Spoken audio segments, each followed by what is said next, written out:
Hi, everybody. How you doing? Hi, Dolores. Hi, Steve. Hi, Kay.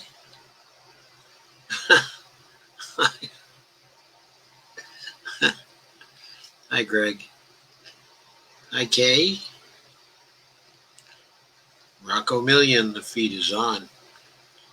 Steve says shared. Steve says, Doc, how about those Dodgers? You watching that shit? No, didn't get a chance to watch the Dodgers. Steve DeVore said, trippy background music. Not sure where that is. I don't have any background music on here yet. I've been researching some, though. I'm going to have some background music after a while. So good evening. Yo to you, Rocco. What's doing with you? I'm doing fine.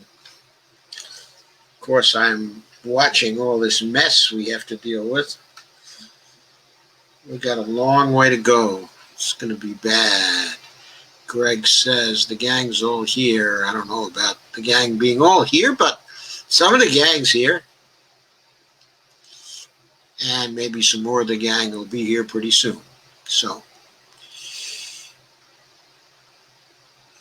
what I want to do first is, and for most of this session, other than discussion, I think that I want to deal with the politics of the stimulus bill. And we got a number of articles to go over in relation to that.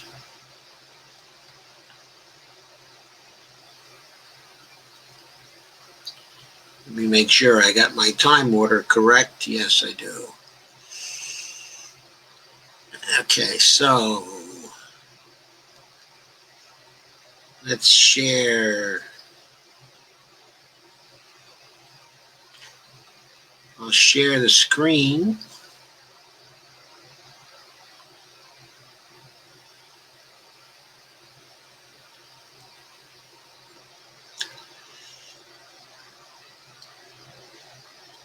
Here was an article put up by Dave Dayen on October 15th. It's on how Biden can jumpstart the recovery before becoming the president. Now, this assumes, of course, that Biden would win. It's kind of critical because if the politics of the stimulus fails and there's no stimulus before the election, then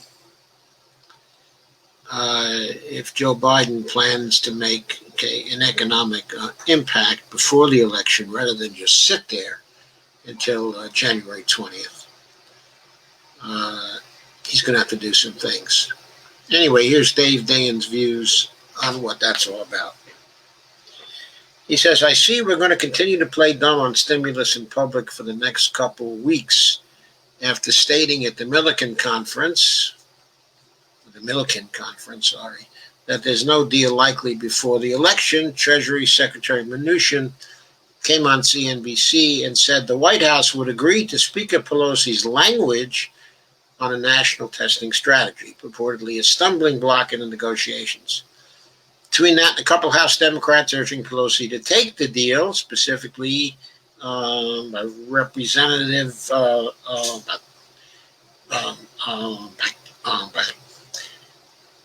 but Mr. Malinowski of New Jersey became the second to publicly state it. That maybe there was some daylight to secure an agreement. In other words, Malinowski joined Ro Khanna publicly urging. Since then, I believe Abigail Spanberger has joined, with Malinowski also. And some more representatives have too, urging Pelosi to take the deal. Unfortunately, the Senate hasn't turned into the House of Lords yet, says Dave Dayen. In the same CNBC interview, Mnuchin was conveniently asked about but inconveniently asked about the Republicans in the Senate, and he hemmed and hawed because there's nothing to actually say without admitting that the above paragraph is useless fan fiction. In fact, news outlets have gotten around to reporting what I said a week ago, that Mitch McConnell has given up on the 2020 election and wants mostly to deny Joe Biden a smooth start to his presidency by immiserating millions of people as part of a pivot to austerity that would foster, and I add, he hopes, a 2022 comeback. But Bloomberg News catches a GOP advisor making this case, and there's more from Greg Sargent, who's a columnist, I believe, for The Hill. He used to write for The Hill.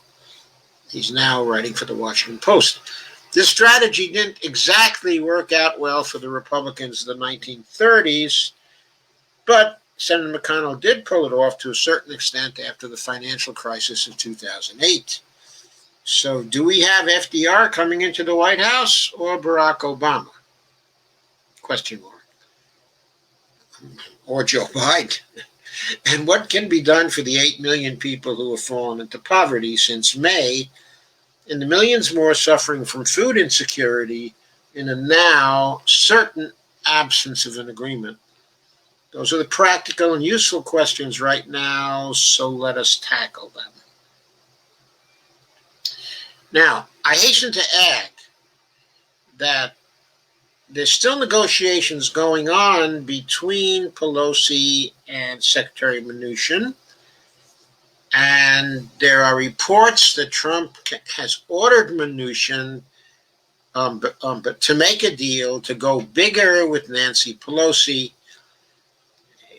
That can only mean that at this moment, if the two have not come to agreement yet, and it's possible they did so this evening,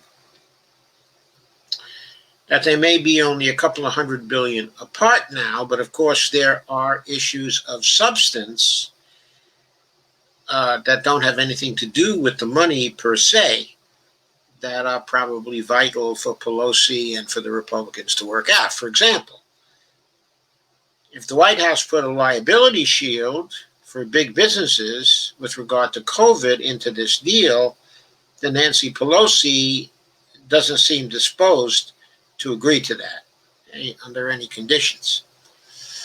So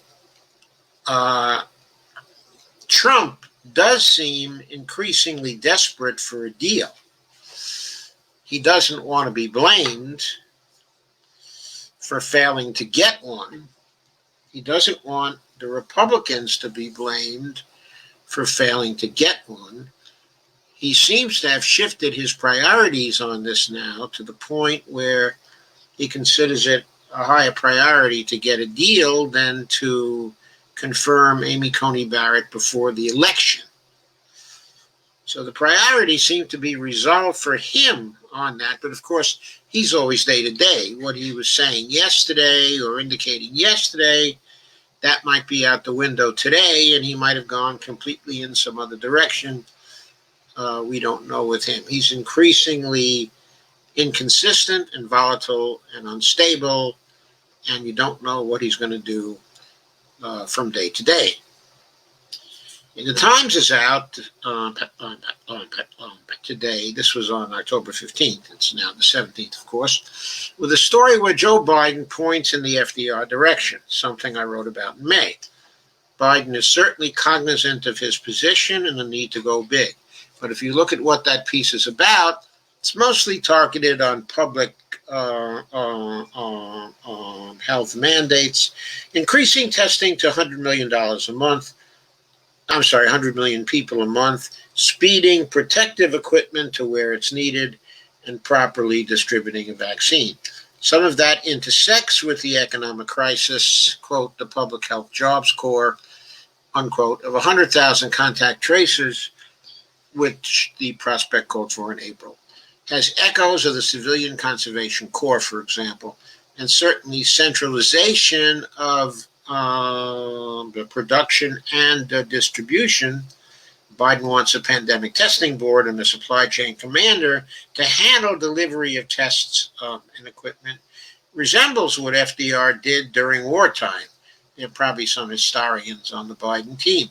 But the New Deal wasn't just about centralization and spending on public jobs. It was about bringing to heel the desires of corporatists to run the government. It was about restoring the rule of law. And this can have an economic purpose as well. In fact, most of the things I think can be done in the near term involve Biden using the power that could be conferred to him to make the system work for the downtrodden. For example, I've been harping on the idea of the Federal Reserve using its Section 14.2 powers to purchase low or no interest 6-month bonds from state and local governments and commit to rolling them over for 20 years.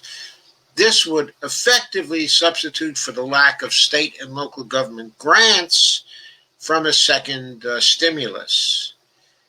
And I have to add here that if that were part of the agreement and the Federal Reserve was on board with that, then that could bring the two parties $300 to $400 billion closer in coming to a settlement, and maybe free up some more money for more straightforward stimulus to individuals, because the state and local governments could be getting their stimulus from the Fed and not through fiscal policy by the Congress. If that should come in, the loans could be paid off quickly. State and local austerity is the biggest long-term threat to recovery, and it can be neutralized. And Dave is right about that. But Biden will have to loudly encourage the Fed to get their blinders off and get their discharge done. They may well do that if Biden is the president-elect, on Election Day. In other words, that's something that could turn out to be between the Fed and Biden and have nothing to do with the lame duck administration. Stating the terms he and Democrats, should they win both houses of Congress, would agree to in an immediate budget reconciliation bill should provide the certainty needed to lower any risk of taking these assets onto the Fed's balance sheet. So, essentially what Dave is talking about here is that if the Fed gets their blinders off and puts forward these bonds for the state and local governments and commits to rolling them over for 20 years, if necessary, it won't even be necessary to roll them over for 20 years, because if Biden commits to passing a new stimulus with the money the states have asked for in it, all $1 trillion of that, then the Fed would be taking little or no risk of taking any state assets onto their balance sheet for any lengthy period of time. So it could work that way. Similarly, Biden should make the same approach to the banking sector, advising them to give short-term, no-interest advance loans to struggling people that will be paid back when people get their stimulus checks. If the industry can be guaranteed that those checks will arrive, they could be jawboned into doing this early so people don't sink into disaster. That, of course, is a creative idea on Dave's part. Interestingly, the industry is somewhat uncertain about Biden, who represented banking interests in Delaware, but has been alternately aggressive and vague about what he would do on finance policy. He can credibly say that given the flush times on Wall Street, Goldman Sachs' profit doubled in the third quarter, banks can afford to earn some goodwill by supplying immediate relief at no cost to them in the long run. A combination of threats and persuasion could get this done, says Dave. He's right. These are good ideas. One of the things Biden has talked about is the establishment of a public credit of a registry of public credit, which can be done through existing authority to take the credit reporting market over from Equifax, TransUnion, and Experian. He should tell the leaders of these companies that he'll do it unless they wipe away all negative credit events for the duration of the pandemic. One of the big impediments to recovery will be people wanting to restart their businesses when people can gather again, but being stymied by negative credit reports because they couldn't pay their bills during the crisis. That shouldn't be a hurdle, and by wiping out those reports, it doesn't have to be. These actions would be more FDR-like than just spending federal funds. He set about to bring organized money under the laws of democracy, getting banks to lend, getting the Fed to live up to its mandate, getting the credit bureaus to remove impediments. This would invoke the spirit of Franklin Roosevelt. Though we will need laws and money before one law is passed or $1 is spent, Biden can engage in that bold experimentation that will be needed to dig us out of this wreck. Here's a window into our kleptocracy. Trump officials, ebullient in public about how they've locked down the virus in February, express anxiety about it simultaneously in a closed-door briefing for conservative donors. A hedge fund analyst who attended writes it up, and investors sell on the info. Is it insider trading? It's a more open question than you'd think. The same investors who received the news and sold on it were already anxious based on public information from China. The information from Trump officials reinforced the general sense that was already out in the world. I'm fully willing to believe that the Trump administration was saying different things to different audiences to allow favored friends and donuts to limit their losses. But I don't really think that's what happened here. It's more of the usual situation of wealthy people having more access than others. So that's the first little piece from Dave Dayen. Then one day later, there's more about the explicit politics. And this is called Senator McConnell's, quote, skinny, unquote, relief bill. Might not even be a bill. And Dave did this on October 16th, 2020. And I'll share it with you right now. There it is. And we'll go through this one too. It's short, but it's good. People are very interested in the concept of calling Mitch McConnell's bluff. I don't know if every political observer's brains have been wiped clean of all evidence since 2008 or what. But there's this thinking that you can't really pin the failure of any second round of economic relief, on Mitch McConnell until Nancy Pelosi joins hands with Donald Trump and dares McConnell to reject it. Dave says, well, he's already rejected it explicitly, as in, quote, Senator McConnell says he will not put a $1.8 trillion stimulus on Senate floor, unquote, as a headline. That anvil is already tied to the legs of Senate Republicans.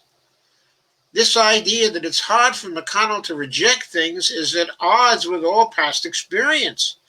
There are hundreds of pieces of legislation lying fallow. One more won't really change anything.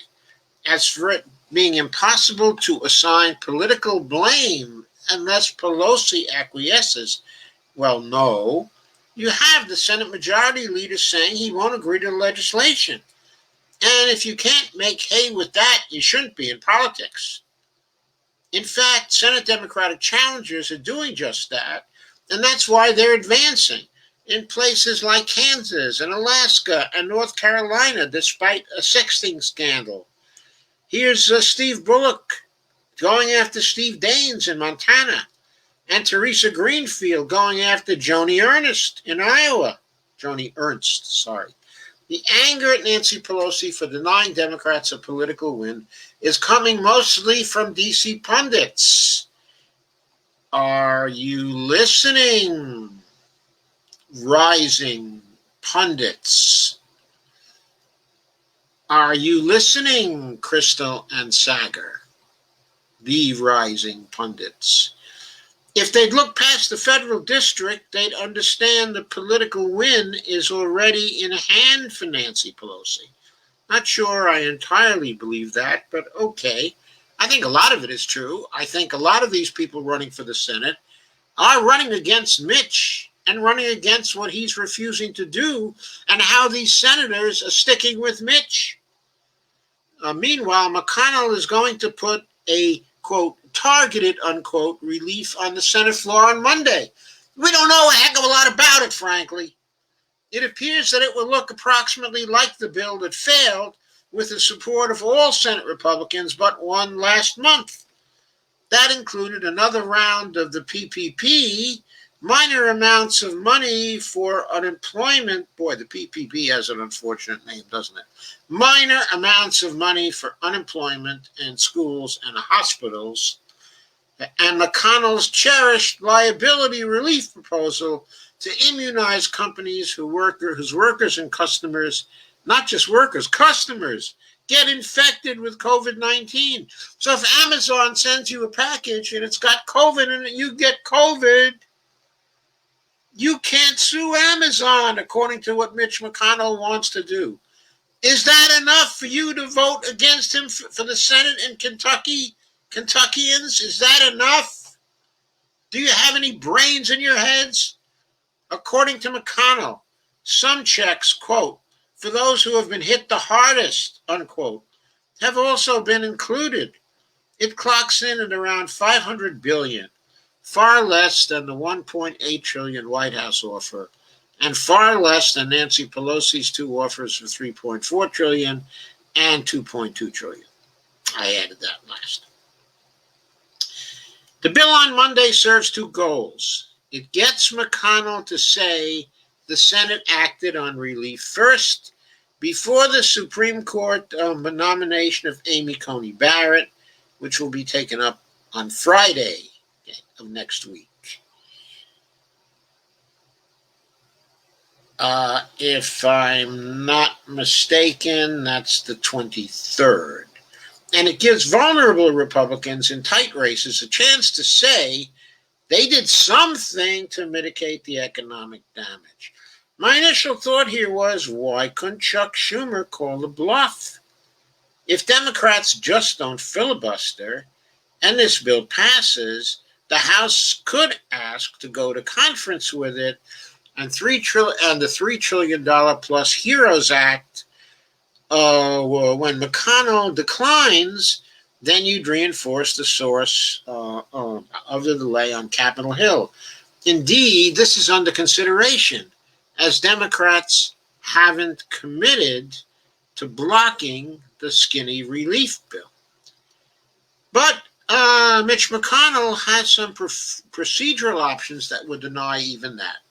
Back in September, Schumer managed, by a fantastical circumstance, to get the floor. And he set up a vote on health care, really a message bill to force Republicans to choose a side. The way McConnell reacted is with an unusual vote that gave Republicans the opportunity to claim they supported pre-existing condition protections.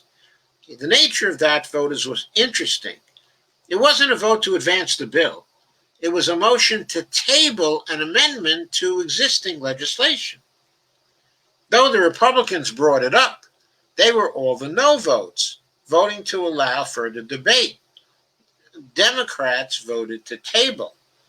The motion failed on a 47-47 party line vote, but nothing further was done with it. In other words, Republicans, quote, won, unquote, the vote, but didn't proceed. That's the kind of bill that Mitch could make the relief package. It would be an amendment to a shell bill, and the motion would be to table it. If Democrats lost that vote, the amendment wouldn't go anywhere. It's purely messaging, and they certainly wouldn't be able to go to conference. In other words, the bill McConnell's bringing on Monday is likely to be a fake bill. Nothing about his process is sincere because he doesn't want to provide an ounce of help to a future Joe Biden presidency and is indeed seeding the ground for a sharp return to austerity and fiscal probity. You don't need Nancy Pelosi doing whatever Nancy Pelosi does to tell that story. And just to be clear, Pelosi and the Democrats set the stage for this in March by passing inadequate relief that ended before the national emergency and giving up their leverage. I get why people are angry that nothing can be done now, but nothing can be done now. Now, as you know, I do not agree with that. And in a little while, we'll get back to why I don't agree with it. I think something can be done, and I think something can be done now by Donald Trump. And if Donald Trump doesn't do it, I think Democrats can run on that as well. So let me go to the third piece that I wanted to cover tonight and get that done before we go back to what can be done about it, which you probably already know already. Anyway, this article from Truthout is about the idea that the Republicans are focused on sabotaging a potential Biden administration amid a pandemic. And there's Joe Biden and there's Mitch in the background. Joe Biden in blue, Mitch in a kind of burnt sienna color that used to be, I guess that was called Cinecolor. They used to have movies in that back in the 1940s and early 50s. And this is by Alexis Goldstein, long ago from the Occupy movement, who also knows a bit of MMT. And she published this in Truthout on October 16th. As Donald Trump continues to slide in the polls, losing support among seniors and in battleground states, Senate Republicans remain opposed to even a relatively narrow $1.8 trillion stimulus deal the White House wants. And by the way, Trump again has said that it can get bigger than $1.8 trillion. He seems willing to go even to $2 trillion. Okay. And that probably is now being negotiated by Pelosi, okay, and by Mnuchin. They've probably been working this weekend on it. Let's see if there's any late news today about it on Common Dreams. Let's see. Common Dreams, Common Dreams, Common Dreams, Common Dreams, Common Dreams, Common Dreams. Come on.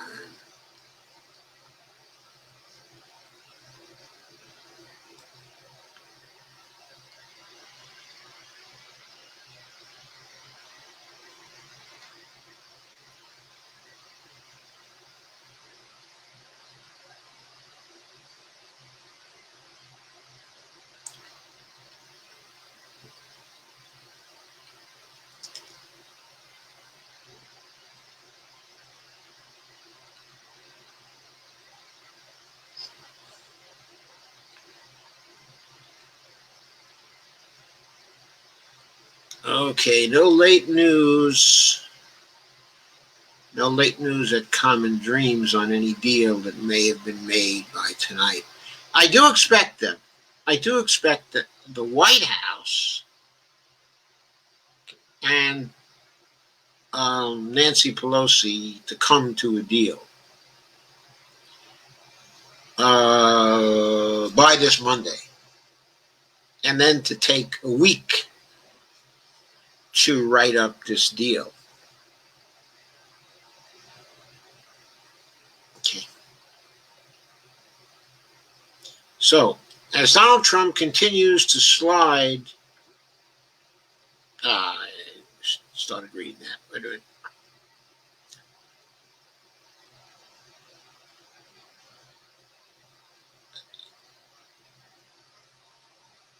I think I left off where Senate Leader McConnell will be bringing an even smaller $500 billion stimulus bill to the Senate, where it almost certainly fail. So many Republican senators in tight races, one would imagine a stimulus deal would be in their favor. Their intransigence on a deal makes them look resigned, not just to a Trump loss, but to a blue wave where Democrats retake the Senate. While they remain divided over their support for a short-term stimulus, both the White House and Senate Republicans are using the levers available to them to blunt any economic recovery during the Joe Biden during a coming administration of Joe Biden's. The White House is only interested in measures that would impact the election and nothing after it. This is evidenced by the expiration dates on two key administrative actions: the suspension on federal student loan payments and the evictions moratorium. Both end on December 31st, 2020.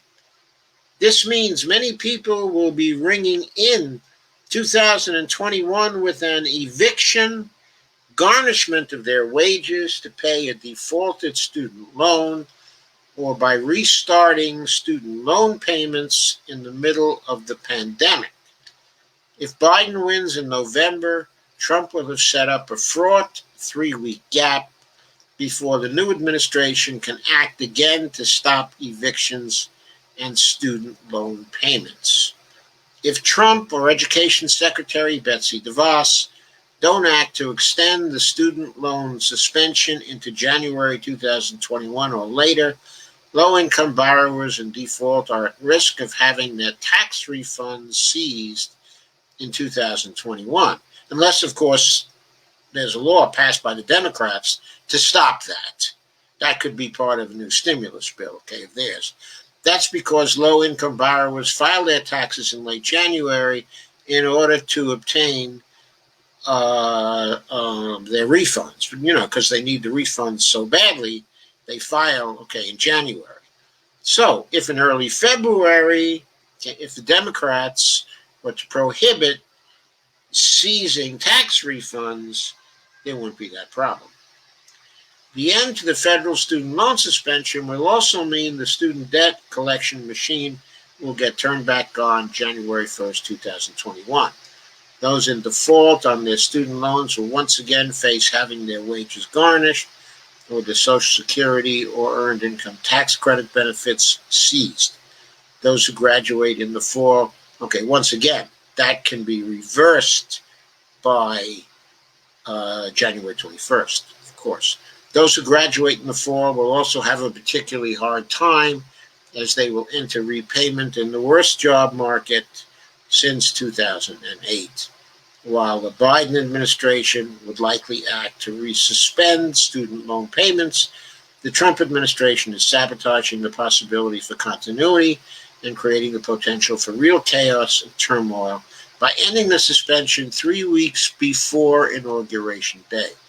The federal evictions moratorium is also set to expire on New Year's Eve 2020. In addition to teeing up a flood of evictions in 2021, should Biden win, the Trump administration is actually working to undercut its own 2020 actions. The Trump administration just issued new guidance on the moratorium that allows for eviction proceedings to begin, even though the eviction itself cannot be executed until January. Diane Aguinaldo, president and CEO of the National Low-Income Housing Coalition, noted that this helps landlords who may want to start eviction proceedings in October because it allows them to pressure or intimidate the renters into leaving sooner. She points out that many renters fear eviction proceedings or, quote, can't participate in court proceedings due to accessibility issues, unquote. That this new guidance will create, quote, new opportunities for landlord intimidation, unquote. Trump administration appears uninterested in helping renters in the new year, but is also actively sabotaging even the protections they created. Senate Republicans are going even further than the Trump administration when it comes to setting up traps to imperil the economy should Biden win. prior to Trump's latest lobbying spree for another stimulus. Senator McConnell has been long telegraphing his opposition to another economic relief bill. This in spite of dire warnings from The Economist. Census survey data from the end of August showed that in 9 states, more than 12% of adults reported they either sometimes or often did not have enough to eat in the past weeks. In October, 34% of small businesses couldn't pay their rent. And 25.5 million people are unemployed and receiving unemployment insurance. The $1.8 trillion White House economic relief proposal, while far smaller than the $3 trillion of the original HEROES Act that passed the House in May, still includes measures that could help many millions. The White House proposal includes another $1,200 stimulus payment and $400 a week in supplemental unemployment insurance, down from the extra $600 per week that ended in July, at the end of July. But rank and file Senate Republicans are also uninterested in another stimulus. On a call with the White House on October 10th, they used all manner of concerns as fig leaves for their opposition. Senator Marsha Blackburn, Republican Tennessee, said supporting the deal would be the death knell of the GOP majority. Senator Alexander, Republican of Tennessee, said, quote, "There's no appetite right now to spend the White House number or the House number." He, of course, is retiring. He's on his last few months. He says there's no appetite right now. But it was Senator Mike Lee who gave the game away, highlighting that a deal could complicate the Senate floor timing, interfering with the GOP's ability to fill the Supreme Court vacancy. Time spent jostling on the stimulus is time not spent on their illegitimate Supreme Court nomination proceedings. But it also shows their fear of losing the Senate itself. Republicans, ever focused on consolidating power, would rather ram through their nomination for the Supreme Court seat than try to save their majority with the stimulus deal, perhaps assuming that a conservative, that a majority on the court that's conservative will provide a firewall to any Democratic laws should Republicans lose in the Senate. And that paragraph, of course, gives away what still could be done to get a stimulus bill and to overcome opposition by the Republicans in the Senate. Given the opposition from the Republican caucus, Senator McConnell's even narrower economic relief bill is likely just an attempt to appease the White House by going through the motions.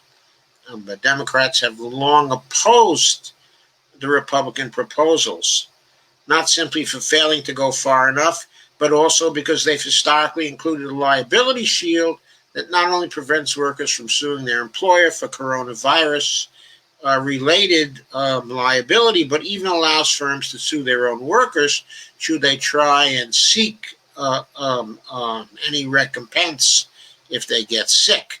Meanwhile, the Trump administration is leaving the nation vulnerable to a gap in the regulatory actions, while the Senate GOP is blocking fiscal action, more stimulus checks, and desperately needed supplemental unemployment insurance. In the end, while the White House wants one last congressional act to try and claim victory over before the election, and the Senate GOP doesn't, they both share the same goal: ensure a potential Biden administration faces maximum economic pain for at least 3 weeks before the new administration and new Senate is sworn in. Doesn't matter to the Republicans that this economic sabotage means thousands of evictions on New Year's Day or defaulted student loan borrowers losing their tax refunds, just as Republicans did in 2010 in relation to the Obama agenda, when Representative John Boehner promised that, quote, "we're going to do everything we can do to kill it, stop it, slow it down," unquote. And the GOP is already focusing on sabotaging a hypothetical Biden administration even in the middle of a raging pandemic. So what can be done to bring the Senate to heel? Well, I mentioned that actually last time. Sorry, I forgot to share the piece I just read from Truth Out. But the link is in the description, so you can get it for yourself, okay, if you want to see it. But just a footnote on part of what it says. There was an article that just appeared in Common Dreams this evening. Critics say the regulatory rush shows Trump White House willing to, quote, scorch the earth before they go. Scorch the earth before they go. And the point of that article is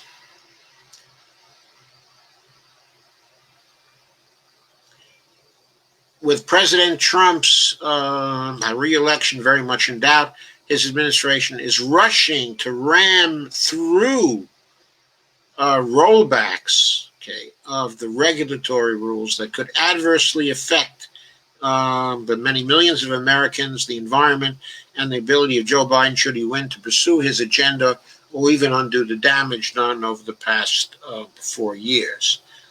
And there's reporting by the New York Times in this. They're changing rules. They're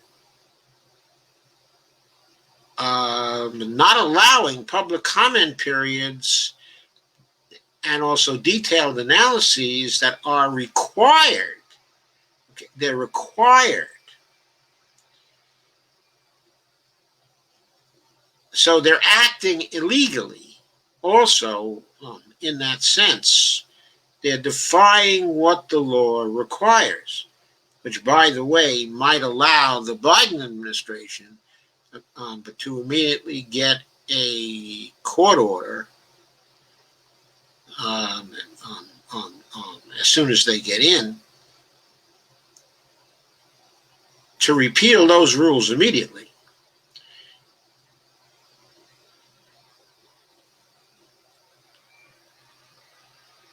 Anyway, there's a lot of stuff on that which I'm not going to go through tonight because I want to get on with what I was doing. But let's get back to the main issue, which is,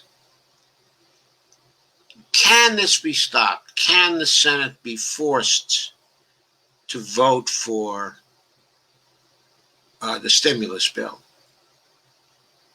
that Trump and Nancy Pelosi are likely to agree upon in the next 2 days? And the answer to that question is an explicit, absolutely yes. What can be done is for the president to call Mitch McConnell and to tell Mitch McConnell that he is withdrawing the nomination of Amy Coney Barrett for the Supreme Court. He's immediately withdrawing the nomination of Amy Coney Barrett. And then he can say to Mitch McConnell, I will resubmit this nomination as soon as you pass the stimulus bill that Nancy Pelosi and I have agreed to. Now, there's no necessity for you to get all the Republican senators to vote for it. Just 15 will do. That will create a safe majority for the bill. So not all your people have to vote for that bill. 37 of them can still vote against it if they think that voting for it is going to hurt their chances. He could add, I personally think that's stupid. I think if they vote for a stimulus bill, it's going to help their chances. But if they want to go down in defeat and they want to vote against the stimulus bill, then that's fine.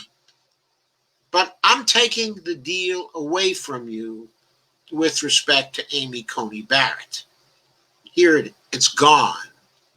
I've issued an order withdrawing the nomination. Now, I've talked to Amy Coney Barrett, or I will talk to Amy Coney Barrett and see if she is willing to be renominated.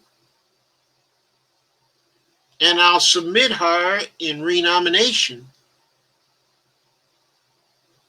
as soon as you pass this bill. If you pass it before the election, then that's fine. If you futz around with it and you don't pass it until after the election,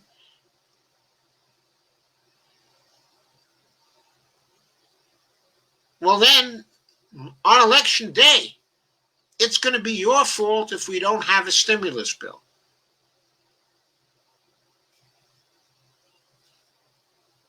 It's going to be your fault. So you can have all the damage that you're going to do to Joe Biden, or you can have Amy Coney Barrett. But you can't have both, Mitch. You can't have both. And incidentally, it's not just Joe Biden who's going to be damaged. Any chance that I might have of winning the presidency at this point is going to vanish if I don't get a stimulus bill from you. So I don't care what you say about Amy Coney Barrett. I'm withdrawing her nomination right now. In fact, you should be getting the withdrawal as we speak. You should be receiving the official news of the withdrawal as we speak. That's what Trump has to do. If he does that, he will quickly get the stimulus bill passed as soon as Mnuchin and Nancy Pelosi can finish writing it. It will be passed by the House and submitted to the Senate the very next day.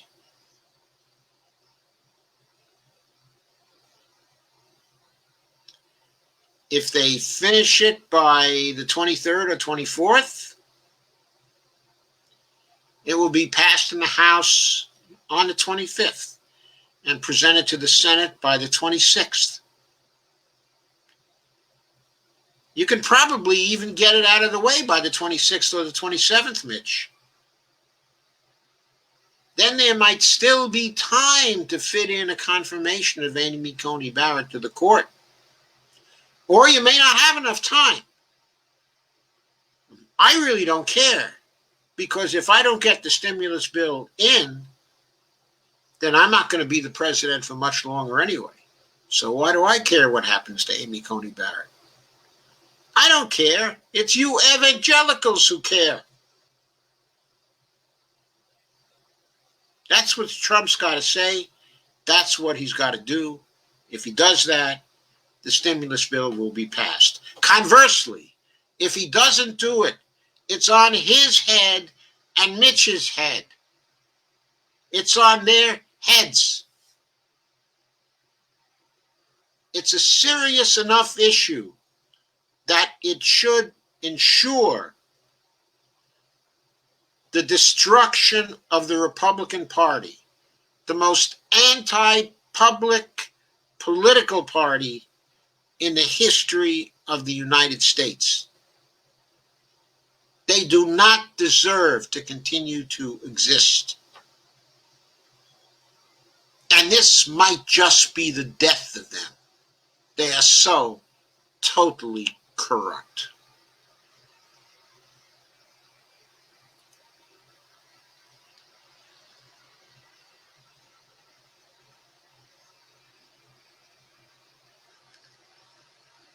Okay. So we're at 9:56 now. I think I'm going to stop now and we'll have an extended period, of commentary. I was going to talk about the future That involved an article, okay, by Umir Haque, the headline of which is This Election Isn't Just About Trump, it's about whether America has a future. It's a very, very good article. I commend it to you. I've left the link, okay, and you can read it. And if anybody wants to bring it up for discussion during this period of discussion we're going to have, then go right ahead, okay, and do that. Basically, the thesis of the article is that we're now half a century behind Europe and Canada as a modern society, because that is how long Europe and Canada have been investing in the public facilities that are necessary for a modern society. And it's about that length of time that we have been disinvesting. In our public facilities and destroying our modern society. So Hague's contention is that now we are more like a developing nation than we are a modern society. So there's much more, okay, in this article. He wants to double the investment level here in America permanently. To put some basic numbers to that, our GDP is about 20 trillion, he's saying, which means we now invest roughly 5 trillion, okay, in order to modernize. And he says we have to invest 5 trillion more per year. And he says these are the kinds of sums that currently are not even remotely on the table in American economics. They're so big they make the Green New Deal tiny in comparison. Depends on what you mean by the Green New Deal. If it's Bernie's Green New Deal, it's not tiny by comparison, because his was up at 1.6 trillion per year. And of course, anybody who looked at it knew that 1.6 trillion was quickly going to turn into something like 5 trillion, because what he outlined could not be done for 1.6 trillion per year. It was going to take more like 5 trillion per year to do it. Of course, the 5 trillion per year, okay, is no trouble, because money, of course, is no object for a monetary sovereign. And we always have to keep that in mind. I'm now going to your comments. Here we are. Okay, I notice that you've been sharing, but you've been doing a pretty good job of sharing. I notice 137 shares by now. Thank you very much for that. Okay, so I'm going back to StreamYard now, and I'll go over your comments. And we'll have an extended period of commenting and discussion. I know you all like that very much.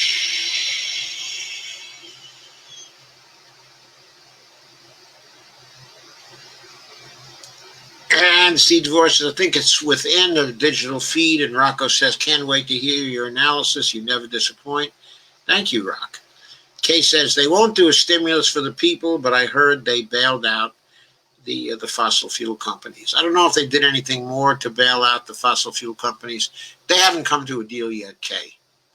In other words, they bailed out the fossil fuel companies with the first CARES Act, because the money cannon of 4.6 trillion that came out of the CARES Act was partly used to give all those nice cheap loans to the fossil fuel companies.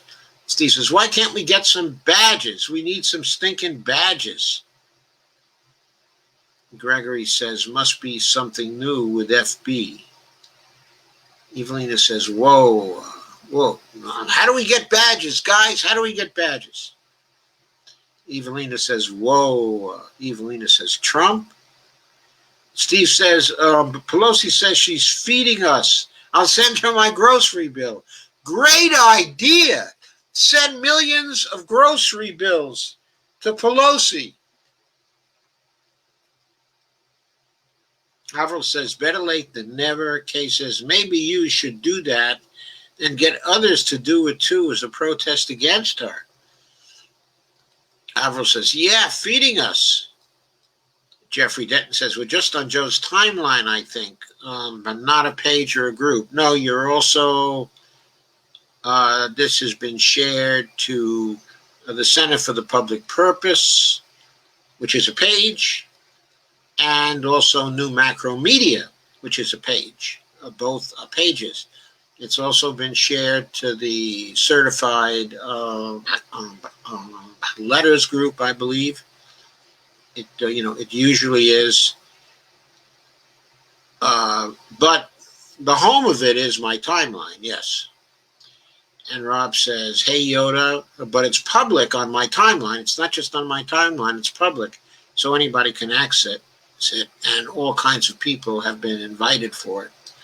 Antonio says, "Thank you, Joseph from Firestone." Deborah says, "Here." Hi, Deborah. Steve Wolfman said, we're expecting 400,000 evictions here in LA County. Wonder how that will work out. Some have family to take them in, others have nothing.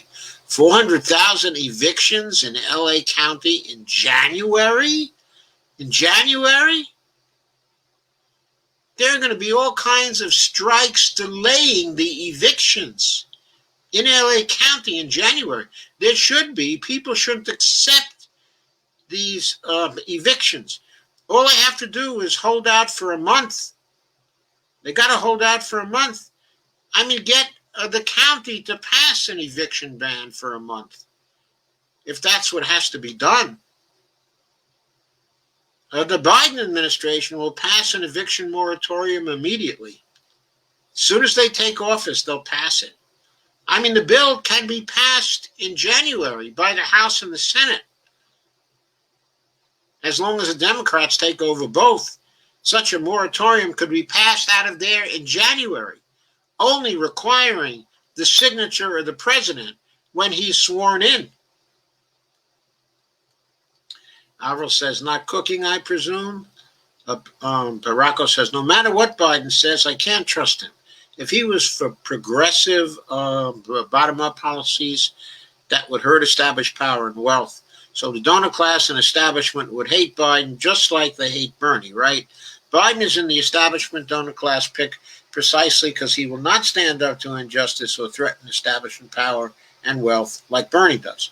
I think progress could still be had with Biden, but if he wins despite going right with rigged primaries, and then he may not do anything. Well, I don't know. I think based on his experience in the Obama administration, he's going to do something to cure the crisis the Republicans are leaving him with. And he's going to do something big to do that. And it's going to be bigger than anything Obama ever did, because the opinions of his advisors, those who were in the Obama administration, is that Obama erred, that he went in too small. They don't think Obama did the right thing. They may be pretty silent about it because they want to celebrate Obama and the administration and their role in that administration. But I believe they know very well that Obama went too small and it took far too long to get out of the recession. And that was a lot of the reason why they could never gain control of both houses of Congress again. I think they know that. I don't think they liked it. They might not have wanted to do anything against the donors, but they damn well would have wanted to control their own fate, and they didn't do that, and that's why they got beat by Trump in 2016. I think they know that just as well as we do, and I think they're going to be more cautious this time about doing too small a stimulus. They're going to come in with a heroic stimulus at first. Now, maybe later Biden will try to pull an Obama and go into austerity later. But with the Republicans trying to put him in austerity straight on, he's going to go the other way. We're not going to hear anything about austerity from him the first year, in my view. It's going to be go, go, go that first year and get back to normal. I think he's going to try to get out of the depression within 6 months of the end of, or the tailing off of the COVID-19 crisis. As soon as there are enough of the vaccinations out there, distributed to people, to contemplate actually opening up the economy again on a large scale, there's going to be big recovery stimulus. And until then, there's going to be enough money spent to keep people where they are while they stay home. Antonio says, are you listening or sharing only?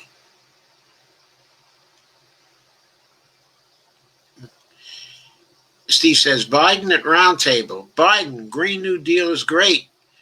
Moderator, do you support the Green New Deal? Biden, hell no. He doesn't support the words Green New Deal. He's got a $2 trillion bill out there that was written in part by the Sunrise Movement. It's not much. It's only $500 billion a year. But he'll be able to pass more when he has control of the Senate and the House and the presidency. He'll be able to do more. Rocco says, but Mitch is setting the stage for a Republican bloodbath in the Senate and House with pointless austerity, when the official unemployment rate is 3.5%. Well, the official unemployment rate is now 3.9%. It's something like 8%, Rock. It's easy to hide the fact that millions are being forced to be unemployed with Nehru policy as America crumbles in need of work. But with 50 million involuntary unemployed or underemployed, it reverberates throughout every part of the economy, hurting everyone. Republicans will pay for that. Absolutely right, Rock. Antonio says, gives the link to the skinny relief bill. Yes, Antonio, this is all in the Facebook description, by the way. And Rocco says, I don't know. I hope you're right, but Dr. Joe, I think I'm right about this, but I do think we can expect that he's going to return to austerity after what he considers to be the end of the crisis. And I do think he'll continue to fight against the Medicare for All bill. I think he may be more progressive when it comes to the Green New Deal, because I think everybody who believes in the science does believe in climate change, and they believe it's coming fast. And everything we learn about it, the headlines more and more are, it's coming faster than we thought. And I think Biden knows that. And his wife knows it. And they're too smart. His wife is too smart anyway not to know it. For a fact. And a lot of people around him know it too. And I think they're scared. I think Democrats are a lot more afraid of that than Republicans are. And that they may do a lot more when it comes to the climate. Of course, they've got a problem when it comes to Medicare for All. But still, they're going to have to give way there too. They're going to have to cover people for the pandemic in some way. I don't know what they're going to call it. But they can't allow hundreds of thousands, millions of people to go bankrupt because of healthcare costs that are due to COVID-19. They can't allow that to happen. And once they have control of both houses, and even the economic advisors now know about the fact of monetary sovereignty. You know they can spend. You know they know that with a down economy, there's no real problem with deficits because there's no danger, okay, of inflation. And they know also that the debt, okay, to GDP ratio means nothing. It's something to scare the children with, but it doesn't really have any effect on the fiscal sustainability of the U.S. government. I think by now, all of Biden's advisors know that. Kay says, I have little faith in Pelosi. I have little faith in her too, but hopefully she won't be continuing as the speaker come January.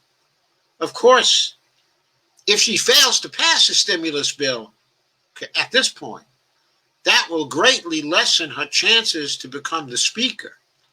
Of course, the people who are getting evicted from their homes and who have no food to eat and who don't have any jobs and don't have any visible means of support would have to pay a very high price for that.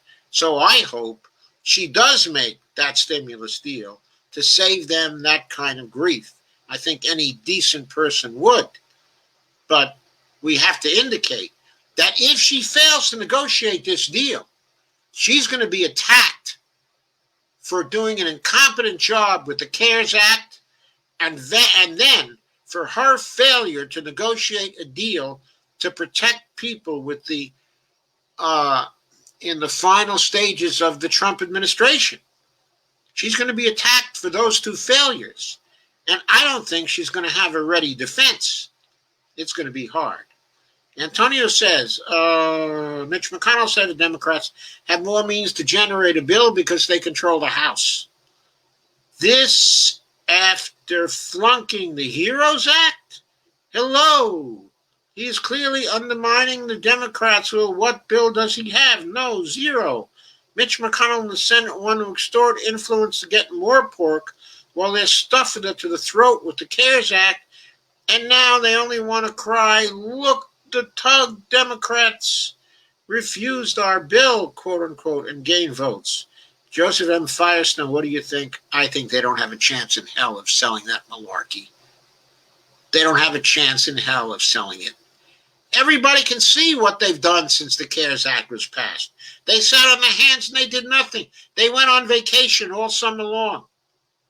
Just about all summer long. Rocco says, exactly. The public don't even know what PAYGO is. But let alone that it's economic terrorism. Biden campaign is already tempering expectations if he wins, saying Trump bankrupted America basically with his huge deficits. So Biden's team was saying that's why we shouldn't expect big, bold, progressive policies. Yes, Rocco, they floated that. But they got really slapped hard all across the face, back and forth, by headlines. Headlines. People saying, that's a load of bullshit. Federal government's not broke. I don't think that trial balloon flew. And I don't think once they get into office, they're going to try to sell that shit. I don't think so. I think they'll use other excuses, especially when it comes to Medicare for all. They'll suggest other trick, sparkle pony, public option crap for us. They'll try to put some Band-Aid, some lipstick on the pig of the bill they're going to pass. But I think they'll do more about the climate. And all the while they're doing this crap, they're preparing the way for more progressive Congresses. I think this coming Congress is going to be more progressive than the last one was. And I think the Congress in 2022, a lot more progressives are going to be running. I think Bernie's going to continue to fuel the fire from his position in the Senate. And I think the country is going to go more progressive and more desirous of big programs. And I don't think the Biden administration is going to be able to resist that. Only Republicans can deficit spend big to enrich their constituents, the oligarchy, without guilt. But Dems don't think they can use big deficits to enrich its constituents, the American people. I'm filling in the last part of the sentence for Rock. Kay says, sadly, I agree, Rocco. Joe Firestone, you are on the fly. Unlike Pence, he has the fly on him. Rocco says, Dr. Joe, maybe you can speak to the Supreme Court issue a little. You once explained to me Article 3, Section 102 gives Congress the ability to write laws that are out of the Supreme Court's jurisdiction, right? Okay, I'll spend a little bit of time on that because that's one of the things that can be done to contain the Supreme Court. In other words, packing the Supreme Court is not the only thing, okay, or even the primary thing. Hang on 1 second.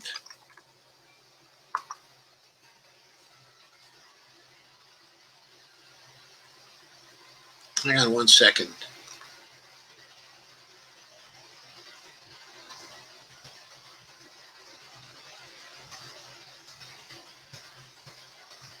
I'm going to answer your question, Rock.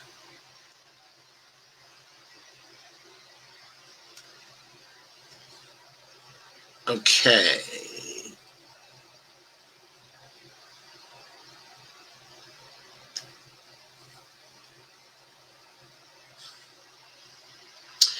I just pulled up something from a publication called the Constitutional Law Reporter.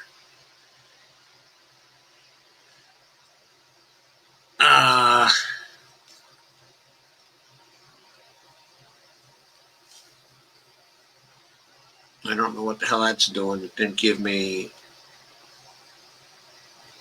Article 3.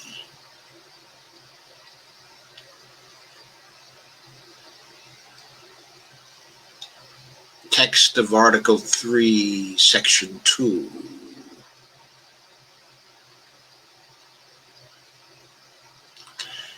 Okay, so this is in Article 3, Section 2. There's a paragraph that says, in all cases affecting ambassadors, I should emphasize, Article 3 is about the Supreme Court, okay, or about the court system. Okay. In cases affecting ambassadors,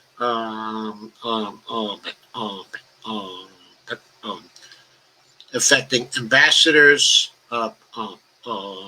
other public ministers and consuls, and those in which a state shall be party, the Supreme Court shall have original jurisdiction. In all the other cases before mentioned, the Supreme Court shall have appellate jurisdiction, both as to law and fact, with such exceptions. Hang on a second. I'm going to share this for you.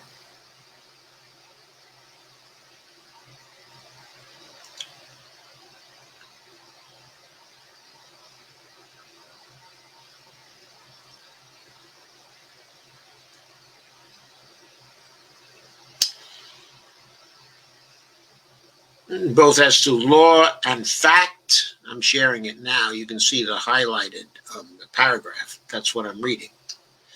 With such exceptions and under such regulations as the Congress shall make. Okay? Now, it's that one phrase right after both as to law and fact, with such exceptions and under such regulations as the Congress shall make. That is the phrase. What kinds of regulations can Congress make? One regulation, okay, that it can make is when it's writing a law, it can say the appeals courts of the United States shall not have appellate jurisdiction with respect to this law. So only original jurisdiction courts could hear cases involving that kind of law. The Supreme Court has original jurisdiction in cases affecting ambassadors, other public ministers and consuls, and those in which a state shall be party. But in all other cases, it has appellate jurisdiction. So what this clause can do, okay, by saying within each law that it wants to say this, that but the appellate courts shall have no jurisdiction but to review this law. Just a phrase like that at the end of any law that you want to exclude from the jurisdiction of the Supreme Court would prevent judicial review of that law. That's all that has to be done. So you could pass new campaign finance laws or the old campaign finance laws and strip the court of its appellate jurisdiction with respect to that law. Now, that stripping of appellate jurisdiction has a name. It has a term that's used to refer to it. And that term is jurisdiction stripping. So Article 3, Section 2 can be used for jurisdiction stripping. It gives Congress the ability to write laws that are out of the Supreme Court's jurisdiction. Exactly, Rocco. That's what Article 3, Section 2, that one phrase, that one exception clause does.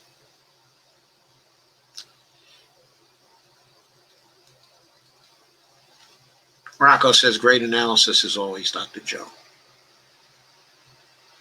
Kay says, Feinstein is a disgrace. What the hell is she still doing in office at age 87? As someone who's 81, I don't begrudge her age, okay, of 87. Hopefully, I will be as lucid as I am now at age 87.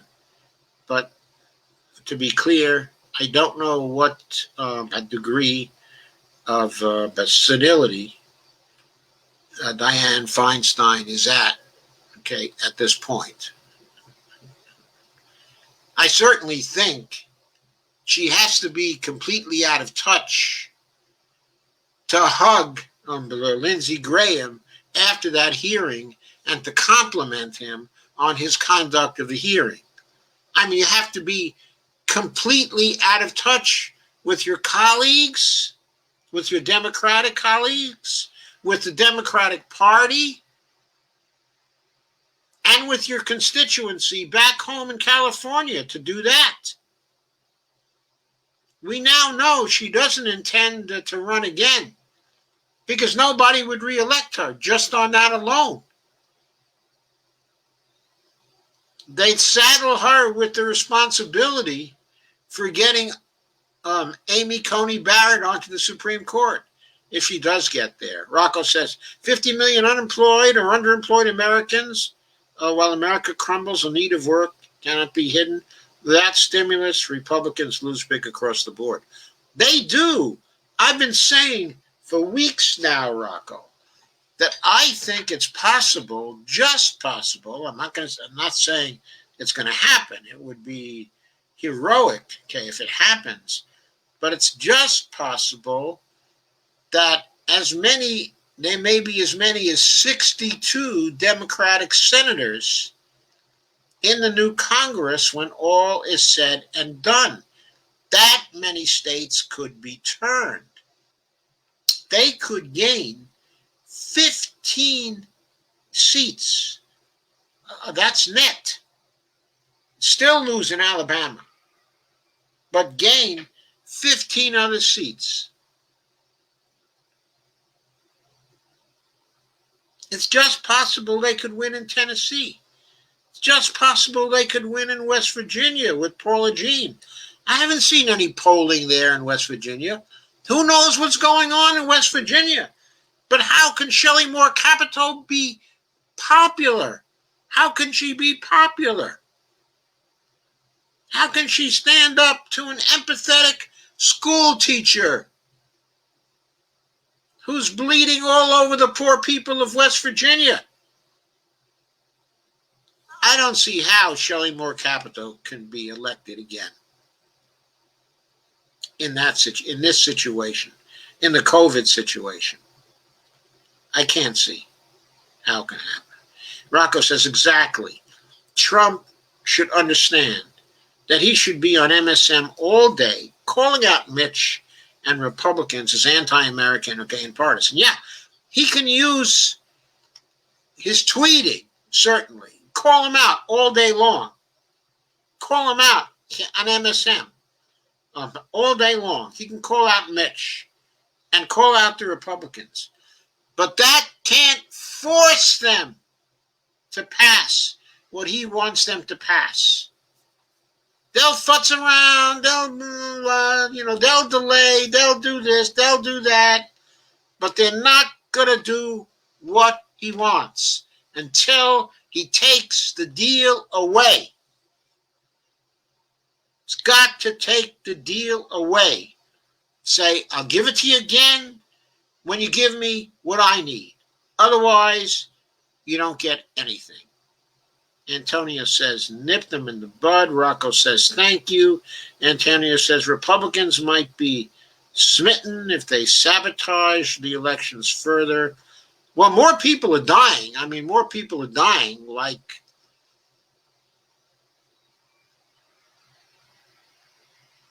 Let's see how many, while we're talking about it, let's see how many people died today.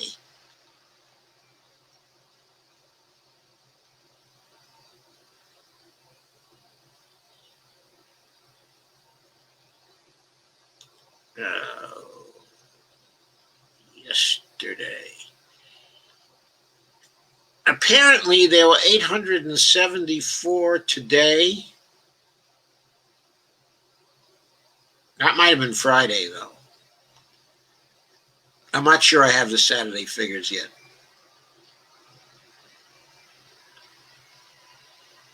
Sometimes they're a little slow in coming in. I generally watch the Worldometer site, as most of you know. I trust them the most. So far today, 638 deaths in the United States. Still pretty bad. Usually there are fewer deaths on Saturday, not because fewer people die, but I think the reporting is degraded on Saturday. So 10:30 Saturday, the whole day should be in.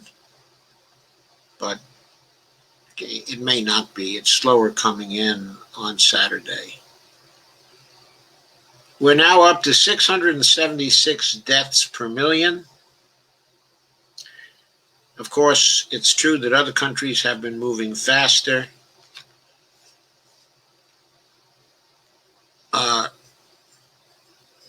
There's Ecuador at 698, Chile 709, also Bolivia 722, Spain 722, Brazil 722. So Brazil is about to pass Spain. Belgium, of course, has been way up there for a long period of time. They're at 896 now. And Peru is exceeding their figure. They're at 1,018. Ignoring the small nations of San Marino and Andorra, that 1,018 is number one in the world. Belgium is number two.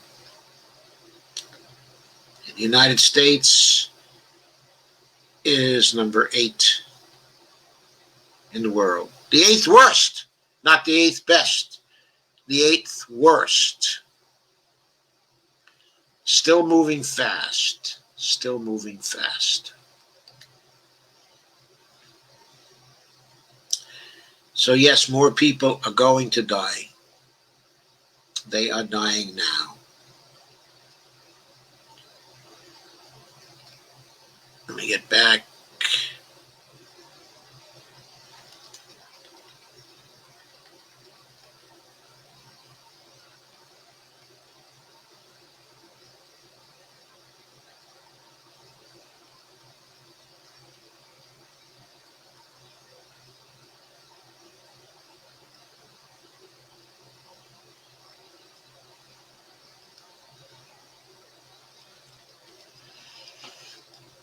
Ava said, let them die before they kill us.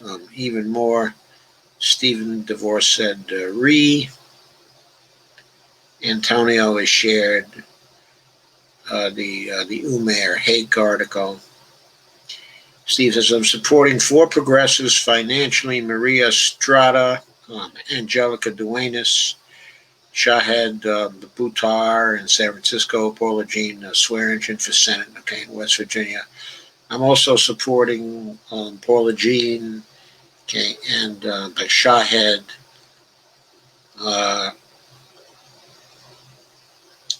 I'm also supporting, who else are we supporting? We're supporting 2 or 3 others. I think we gave to Marquita Bradshaw in Tennessee as well. We're hoping for her to pull out a miracle. We like her. She's a really good one. Angelica I like, as well. I think we'll make a contribution to Angelica. I'm glad that you reminded me about that, Steve. And Jeffrey said, then I guess we would get badges if we commented on those pages. I don't know. I don't know what this badges stuff is about. Okay, do you get badges if you comment on pages? Then please comment on those 2 pages.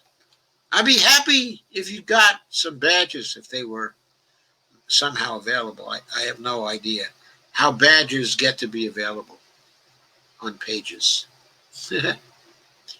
Rocco says, and Bernie also pretended we had to tax the rich and bad behavior to fund social programs. Yeah, he won't stop the pretense, but if we fund college tuition with a tax on speculation, then we are dependent on this predatory practice of speculation. Well, of course, I think if he ever became the president, that Bernie probably intended then to have Stephanie educate everybody about how federal payments actually take place. But of course, he never wanted to take on the educational task himself. I still think that if he had started on that in 2016, by 2020, he could have advanced the time when more and more people would have known about how federal financing is actually done. And that would have been a wonderful, wonderful service for the progressive movement. I think Bernie blew it on that. I think he blew it twice. If speculation has ended, the so-called revenue source for tuition for all goes away. Shake my head. It's a bad strategy. Bernie needed to learn MMT with his economic advisor, Dr. Kelton. Then he needed to use the simple logic of our actual operational reality, MMT, to destroy the mainstream.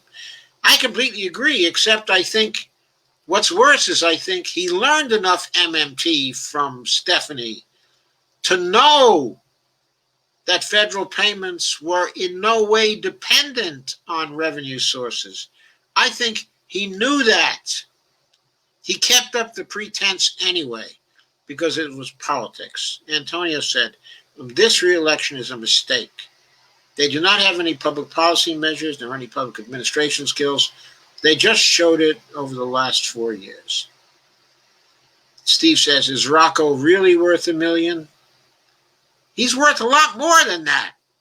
He says yes, but it will still be trickled down. Yes, I'm afraid so. Trickle down on all of us. Kay says Bernie and others are already pushing Biden. Of course, Bernie is doing all he can to push Biden. He's all over the country pushing Biden. But he's pushing progressive stuff too at the same time. Antonio says Trump is getting some traction out of the more cosmopolitan of the metropolitan areas because more isolated places are not feeling the brunt of the coronavirus. That is the rural areas, except those that were hurt by the tariffs and suffering with the isolation. He said, I'm going to change my name to Steve Billionaire. Should help the getting laid problem. Stephen DeVore says, but where is that money going to go? Corporations. 1% big oil, big medicine, or the people who really need it. Biden will be a continuation of the last 45 years under neoliberal policies. I honestly believe not completely a continuation, partly because he's going to be under a lot of pressure from all of us, continuous pressure. There's going to be fighting from the first day. I mean, the day after he wins, the day after congratulations are in, there's going to be pushing from the progressives. Oh, there's pushing now, in fact. Where is it? Did I get rid of it? I probably did get rid of it. There's pushing today. Let's go to the videotape here.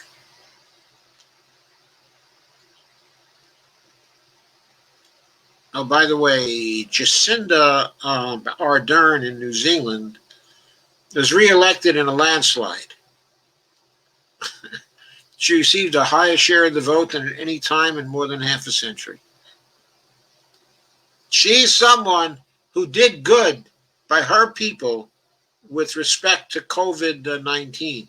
She managed it. She handled it with incredibly strong policies, and they are at 5 deaths per million. Where did I say we were? 679 now? 605. No, not 605. 676 is where we are.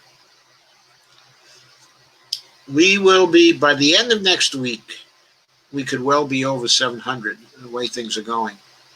Mark my words, people. We should be embarrassed. Embarrassed? We should be mourning all over the country. The whole country should be in fucking mourning.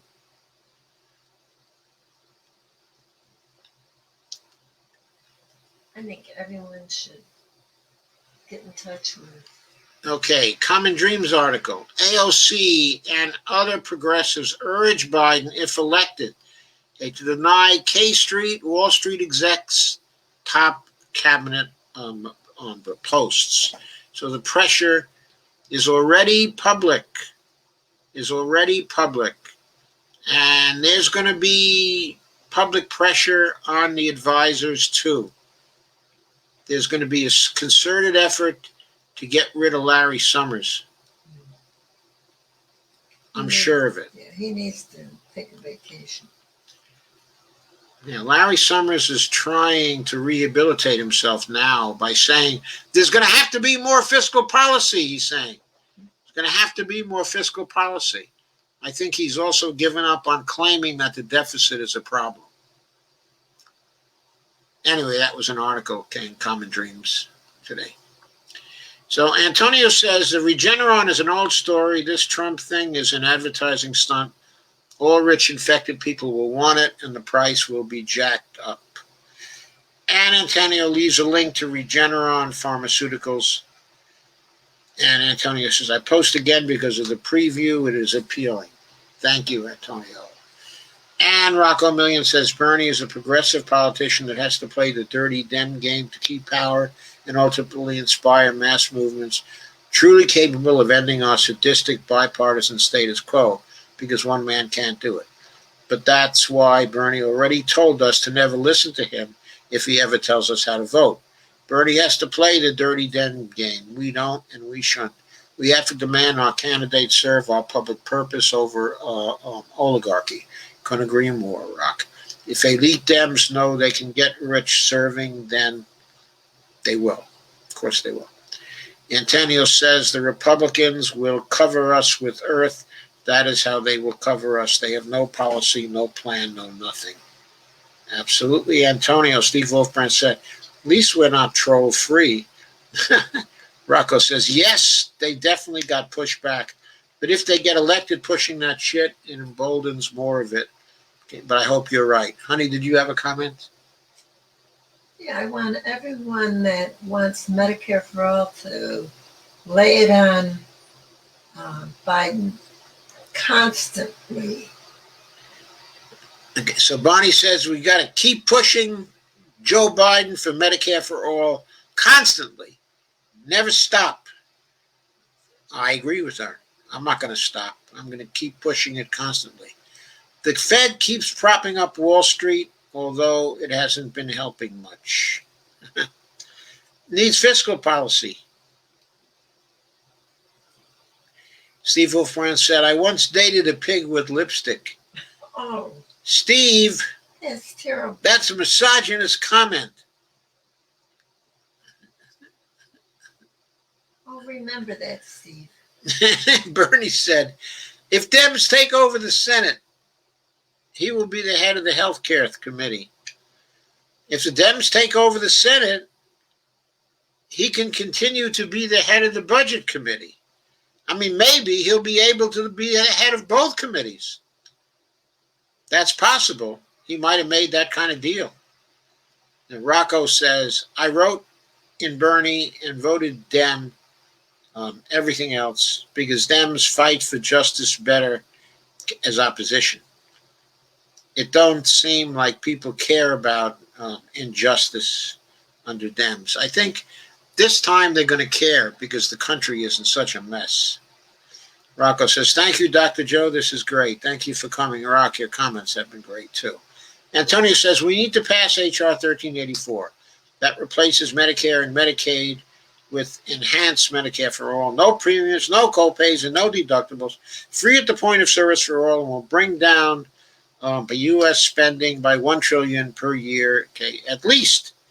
We don't need to bring down our spending, but we do need to bring down our spending on health care, because we would like health care to be a smaller percentage of our overall economy, but not because we have to save money.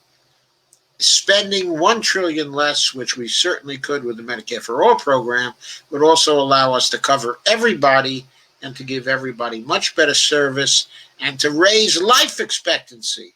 Within 4 years, we could raise life expectancy for everybody by years. Rocco says, except as Congress shall make. Antonio says, yes, exactly. That blew me away when you first told me that. It blew me away when I first heard about it, too. Antonio says, he is Rocco Billion. He got richer with the pandemic. Rocco says, it's right in there in the Constitution. Congress can repeal Citizens by United and then bar the SC from reviewing. Yes, yes, absolutely, Rock. Absolutely true. Steve Wolfbrand says, Steve Wolfbrand said, we need some stinking badges. How do we get these badges? Where do these badges come in? I never heard of these badges. I never had any badges. Antonio says, all you think of is being top fan.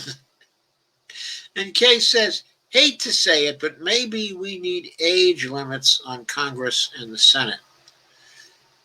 Well, if we had age limits on Congress and the Senate, we'd probably lose Bernie.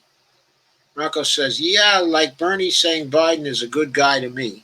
If you push pointless austerity and systemic abuse your whole career, then force millions to suffer and die needlessly just for a lack of cash to enrich the oligarchs, that's not a nice guy. No, I agree with you. I don't think that's a nice guy if he knew what he was doing all the way. I'm not sure he did. Rocco says Trump uses the bully pulpit effectively. If the Trump team calls the primary Mitch, he could get his way. But I agree. Well, primary Mitch doesn't work because Mitch already won his primary. It's over. I mean, the Trump team has to call for the Republicans to support Amy McGrath. But if Mitch doesn't pass the stimulus bill, he could try that. But I don't think that's going to be as effective as taking the game away. Taking Amy Coney Barrett away is the most effective move. And just saying, well, you can have it back after you give me what I want. That's all he needs.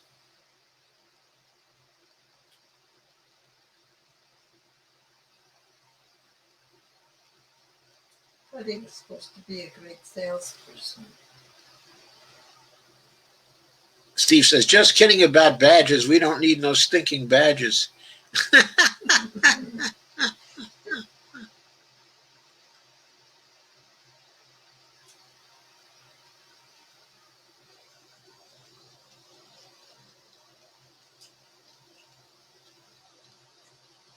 I'm sorry, I scrolled down, so I'm trying to find where I stopped, okay, and get it back.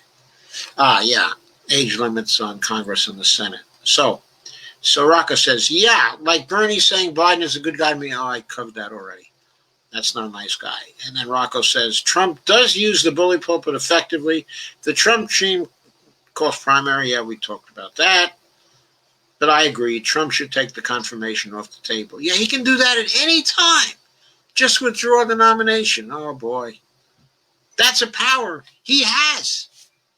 If he doesn't do it, it's nobody's fault but his own. Ohio is going up and up now. DeWine needs to stop listening to his GOP idiot state house, Kay says. And Steve says, a coworker's dad died of COVID. It's no joke. I know. I don't think COVID's a joke. We've lost 220,000 people now already. It's over 220,000 people, according to the odometer site, the Worldometer site, sorry, not the odometer site. 224,282 people, 282 fatalities we've lost on the Worldometer site. No, it is no laughing matter. Not at all.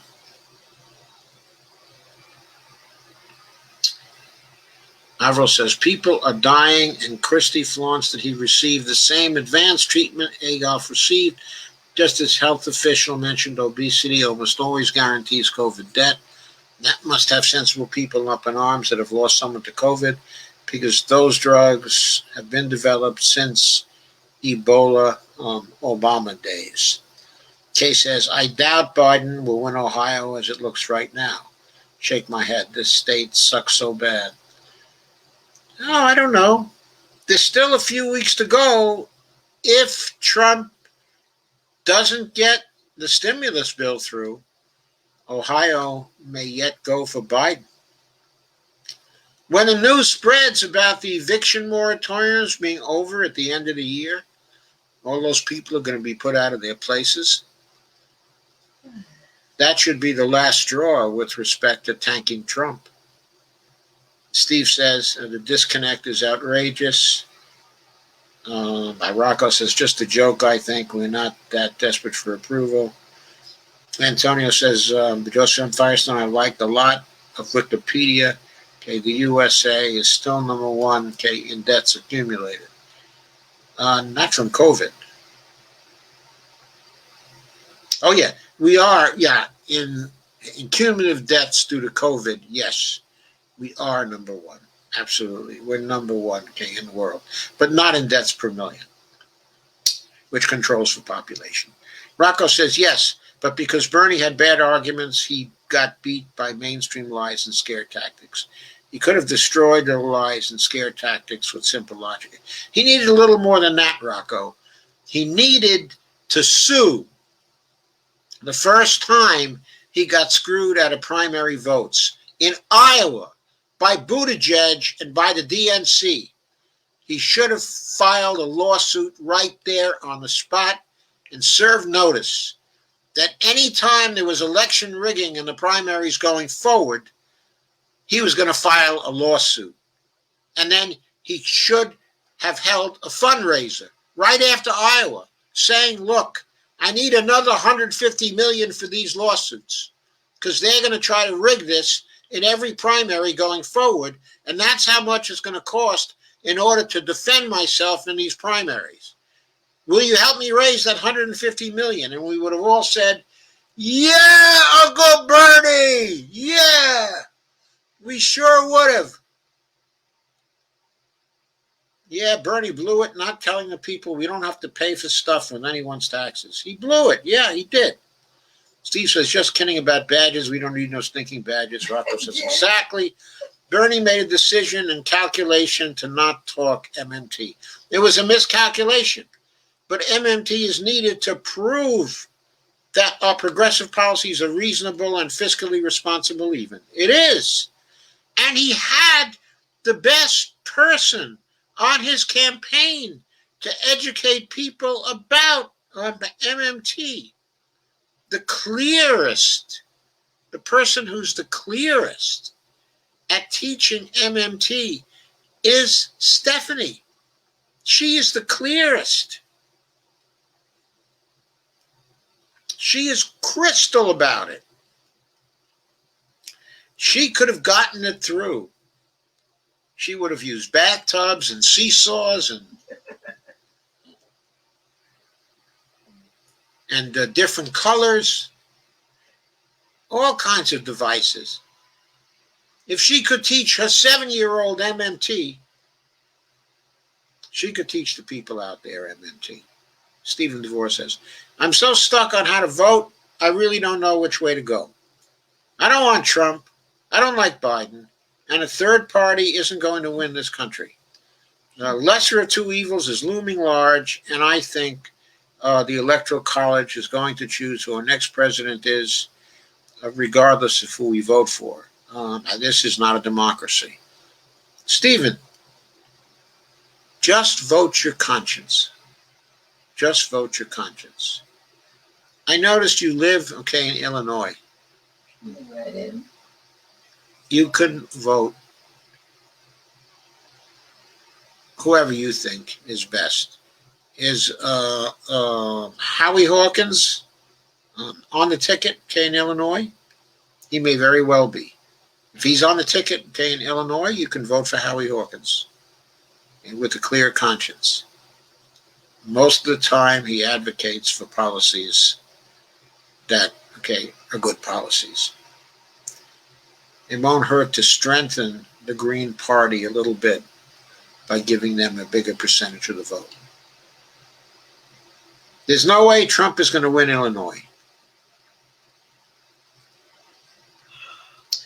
Alvaro says, hi, Bonnie. And hi, Bonnie. Hi. And Larry Summers is trying to jump on the train with the Democrats defending taxes. He was trying to jump on the Democratic train for something else today. I still have to see the video. Have to watch the video.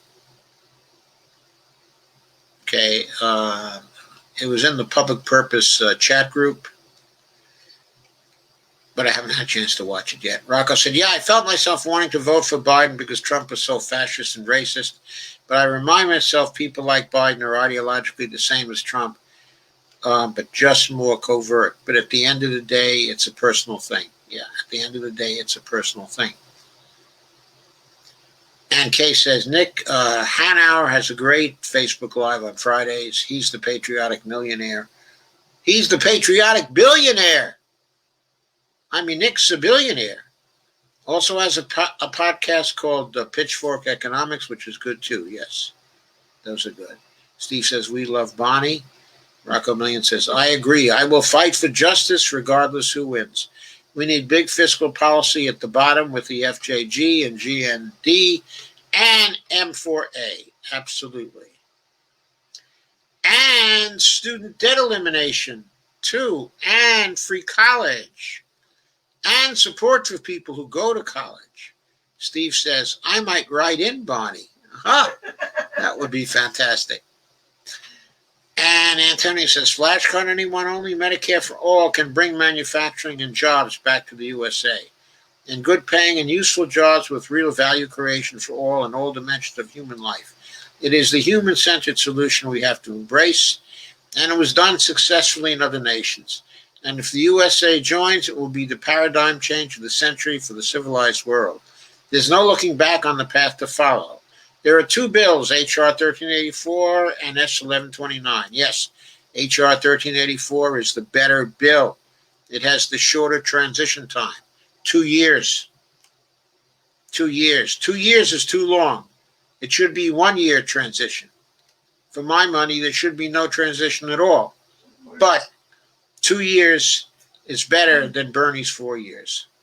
And Alvaro says, yes, Bonnie, Medicare for all is mandatory, especially during this COVID plague. Yeah, we should have it immediately for the duration of the plague.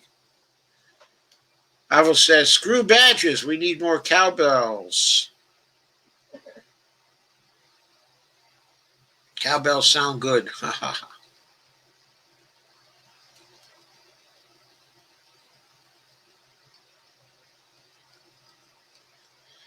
And Kay says, what's Kay say? Laugh out loud sites give you badges if you comment on them a lot. How do you give badges? Steve says, but Rocco Billion needs to trickle down. Rocco says, I bubble up.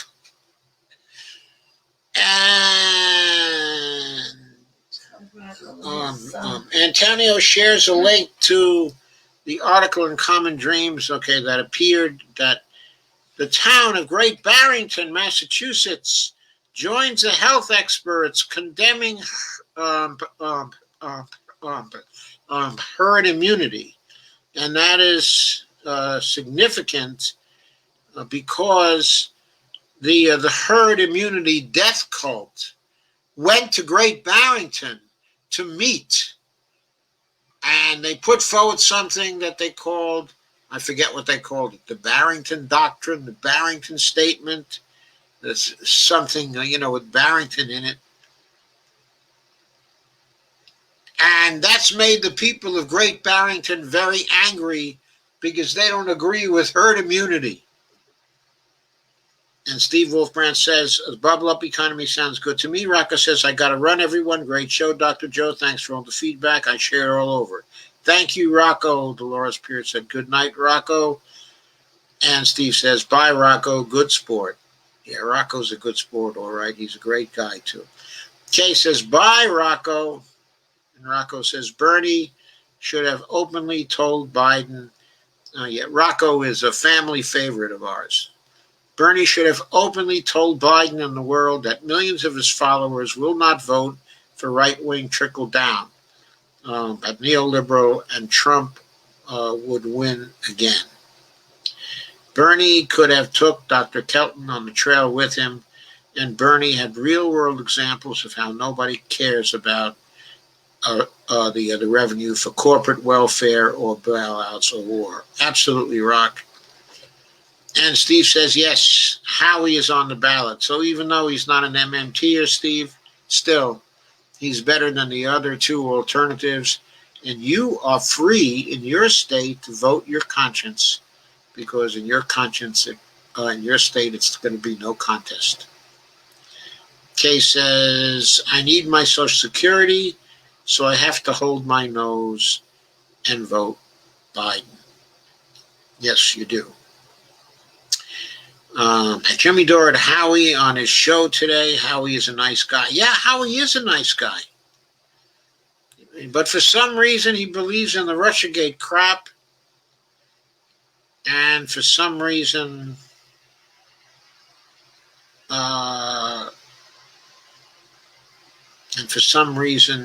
he also hasn't glommed on to MMT. Antonio Calhouse says, Larry Summers was on Bloomberg Finance this morning. Yeah, I think that's what the video that I have to watch. I think that's where it came from. Alvaro said, I wonder how many are being evicted because they have to choose between student loan repayments or rent, but during these hard days. I don't know, but I'll bet it's a lot of people. Steve DeVore says, my conscience would tell me to never allow another liar or con man in the White House. Unfortunately, the major parties insist on nominating liars and con men. Antonio says, Josephine Feisner, we have to make one talk on HR 1384. I have been lazy in reading. Imagine. I had a few videos on HR 1384 back in 2019 when the bill was introduced at first, by Pramila Jayapal. I had at least 2 or 3 videos on HR 1384. I went into that bill in great detail. Antonio, you can find those videos on YouTube. They're somewhere on YouTube.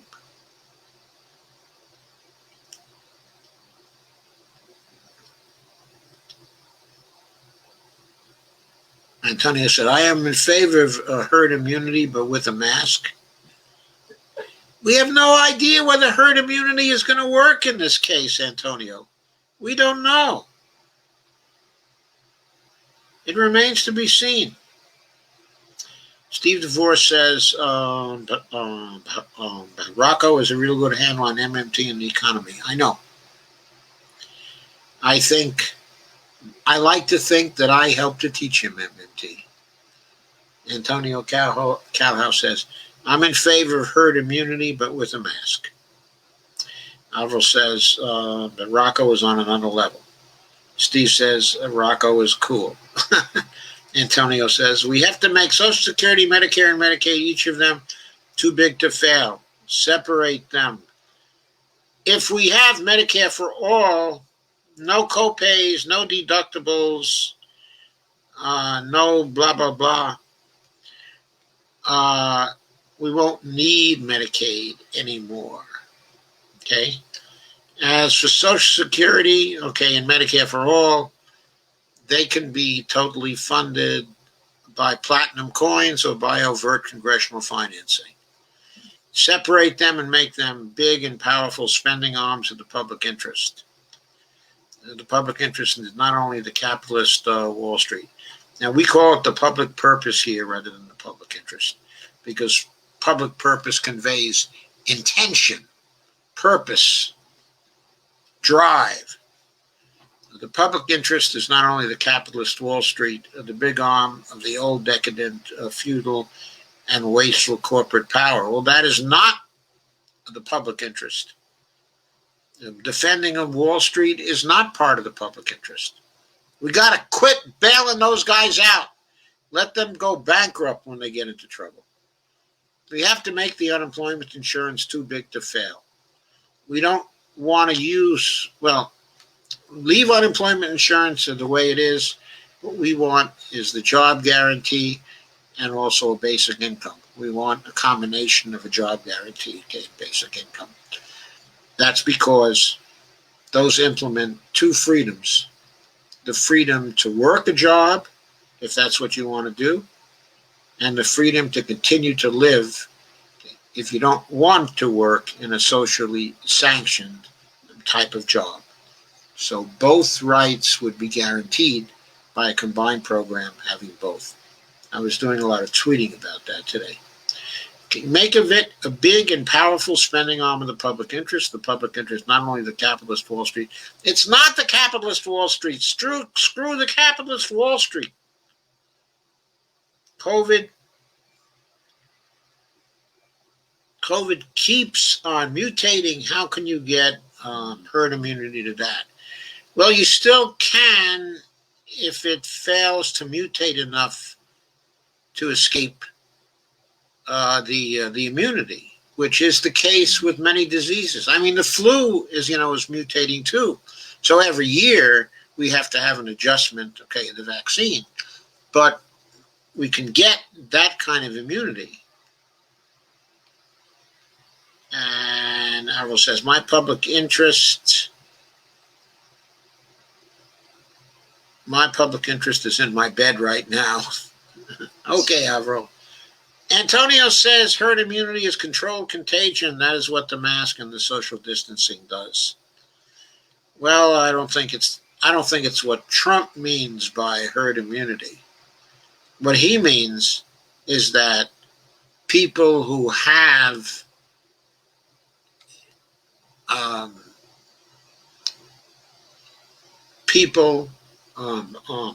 his immune systems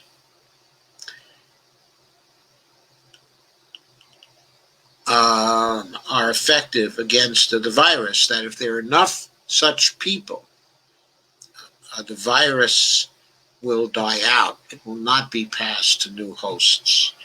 It's thought that to reach a level of herd immunity for the whole population, we need to have that kind of immunity in between 70 to 80% of the population. If that kind of immunity were to exist, then the coronavirus would most probably die out. That's what people mean by herd immunity. Okay, that's what the doctors mean. Okay, says herd immunity will not work on this COVID. It will never work. Changes and morphs too quickly. It will be a seasonal, a yearly thing. I think that's the expectation, okay, of the medical people right now. Steve says pretty soon the robots will do all the work. I don't think that's true. But I do think we're going to have a lot, okay, of AI. There's going to be a lot of AI going on. Steve says, you can always call me. I don't know who he's saying that to, but I'm sure that person thanks you. And Avril says, Agolf means his sheep herd will feed on his lie immunity, most probably. Stephen says, I don't want a robot taking care of my final needs. Would you? No. I don't think any of us would. So I think that's it, folks. I think we're down to the last one. Thank you all for coming. Thank you all for sharing. And good night. I will see you soon with some more short takes. So, by the way, I posted another short take today. I hope that you noticed. It's on my Facebook page. I haven't had a chance to widely share it.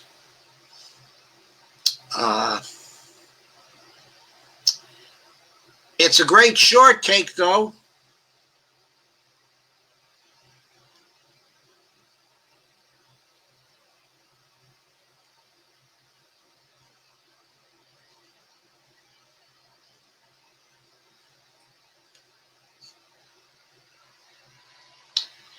It's called It's a Long, Winding Road. And guess what it's about?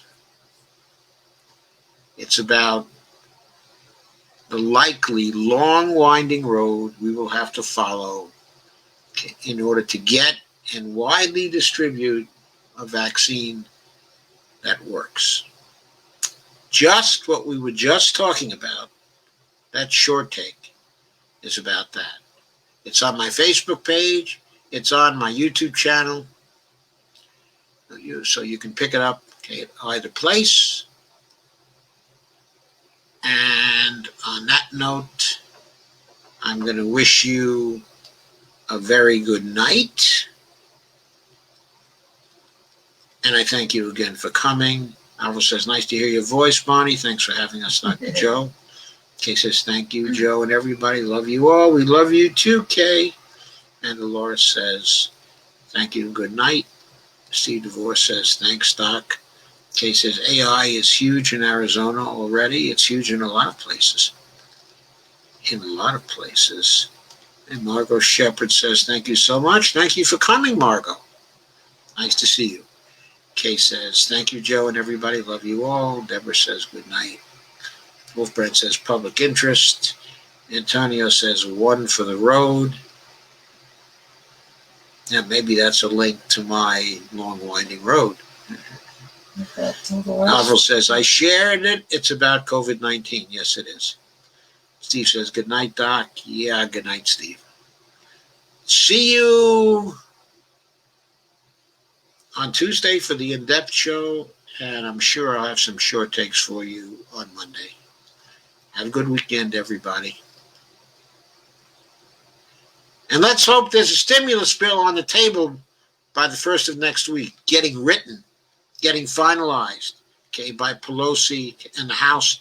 And let's hope it's occurred to Mr. Dumbjohn that he can make Mitch pass the stimulus bill, that he has leverage over Mitch, that Mitch will not fail to accommodate. Steve says alien disclosure is coming. That could be. That could well be. Good night, all.